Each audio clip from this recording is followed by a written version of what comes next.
Hi, Assalamualaikum warahmatullahi wabarakatuh. In this video, we're going to look at another example related to continuous bivariate case. And here what we have is the joint probability density of x and y. What we have is the joint distribution function, and you are required to find the joint probability density of x and y. So you are required to find what is fxy, but what we have here is big F. Okay, so what we have is the joint distribution function or joint cumulative distribution function, fxy here. And the limit given is for x greater than 0 and y greater than 0, and the equation is given as such. The function is defined as such. Well, in order to find the joint probability density, this one, we need to apply differentiation process. We're going to do it twice, okay? So first of all, we have fxy, and it is given as 1 minus e. We've got negative x and another term right here, which I think can be expanded so that it is easier for us to differentiate later on. So I'm going to expand these terms, open the brackets and all. So I have 1 minus e. Okay, next I have this one. This multiply with 1, and then this term multiply with this one is going to be positive, so we have e. Yes, okay, so this is what happens when you take out the brackets. Yeah,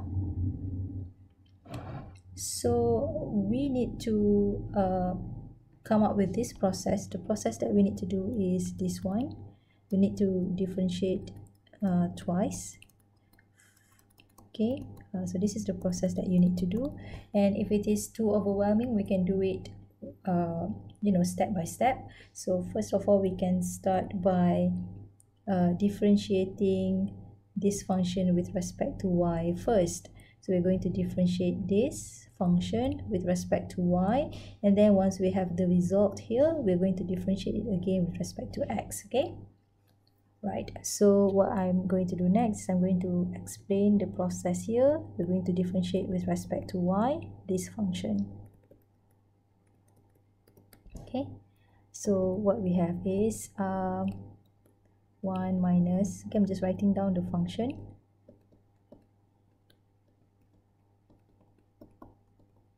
Okay, so if I differentiate this with respect to y, it's going to be 0.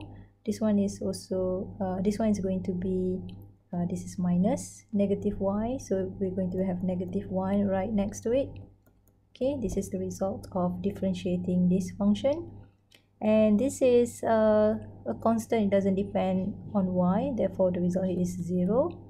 And for this one, what we have is we can assume this to be u, and this is v. Okay, so we can apply vu prime plus uv prime. So this is something that you have seen in calculus, I believe. So what we have is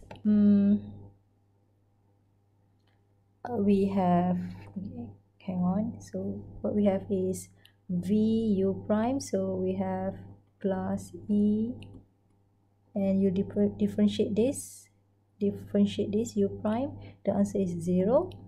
Okay, and then u is plus e, this is negative x. You differentiate this one, you will get negative 1 e negative y. I'm just going to simplify the result here. This one is going to be positive. Okay, so we have e, here we have a negative y. This one is 0, cancel out, 0, 0, all cancel out. This one is going to be negative. So just writing down its simplified version. So that is our result when you differentiate this function with respect to y. And so the next part is we're going to take this result and differentiate it with respect to x. Okay, and we will get the answer. Okay, right, now we're going to repeat the process. We're going to take this answer and we're going to differentiate it with respect to this x. Okay, so take this answer. What is this answer? This answer is given by this one, which is fxy. So I'm going to replace this with the answer given, e negative y. Okay. Okay, I'm running out of space. Okay, so never mind. I'm just going to continue in this next page here. So this is going to equal to, if you differentiate this part, this one doesn't depend on x. So when you differentiate that, it's going to be equal to 0. So this is going to be equal to 0. Next, for this one here, again, we can consider this one to be u and this is v.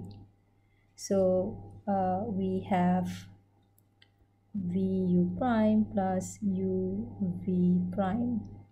So what is v? V is e negative y, and u prime here is going to be so u prime is just this one, yeah, negative. So this is subtraction process. Subtraction, I'm just going to put it right here, minus. So u is just this part. So if you differentiate this part, you will get negative 1 e negative x. Okay, next, if you take u is e negative x, and then if you differentiate v, this part here with respect to x is going to be equal to 0. So final answer for this one is negative e negative y negative x. Okay, so the answer is going to be negative e negative y e negative x. So finally it's going to be positive. Okay, so this is the answer, and you can simplify that to look like this. Okay, and this is what's given by the result right here. All right, the next part is to find the probability of x being between 1 and 3 and y between 1 and 2. And here we're going to consider the joint PDF. So that means you have to use the result that you get here to determine this value. Right. So here will involve double integral. Okay. Right. What we have is we have this function e. Okay, this is the function that we have, this one, and I can do it with respect to dy dx. And for y, the limit is between 1 and 2, and for x, the limit that we are considering is between 1 and 3. Okay. Now, if you want to differentiate this function with if you want to integrate this with respect to y, I can see that this part here is something that we can consider as constant, so we can take it out because it doesn't depend on y.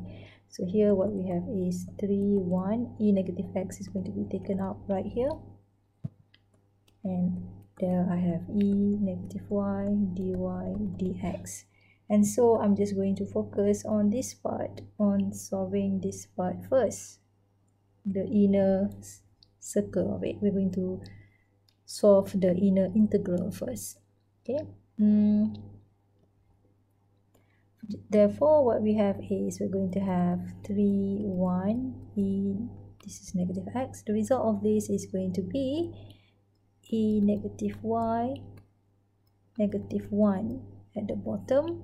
So this is the limits associated with that, and we're just going to substitute limit to 1 into this. Okay, so we have 3, 1 This is negative 1 EY.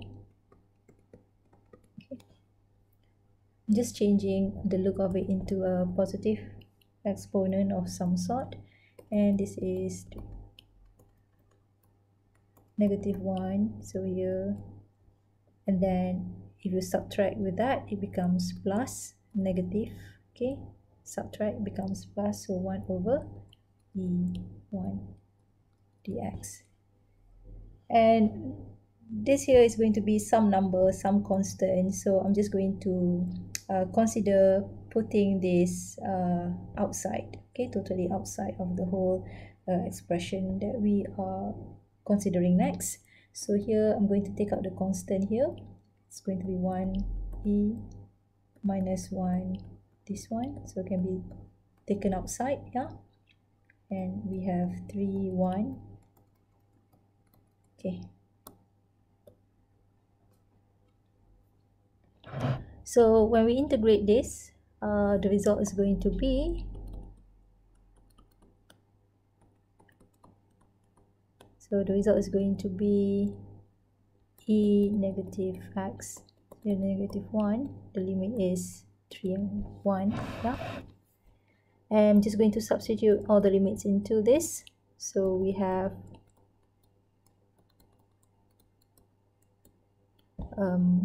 before that I'm going to just simplify the look here into negative 1 e to the power of x, just changing from negative exponent, so negative x to some positive value, so it goes down right here at the bottom, yes.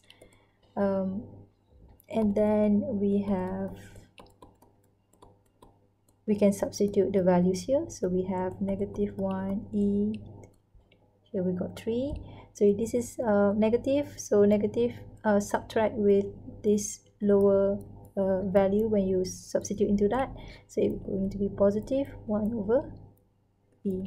Okay, of course you can consider taking out your calculator and so on, and you can get, for example, the value right here for this one is about 0.23254, and the value for this one is 0.31809, and so the result of that is going to be about 0.074, and this answer is given right here. Okay. Mm. Okay, I think that's all for now. Thank you very much for watching.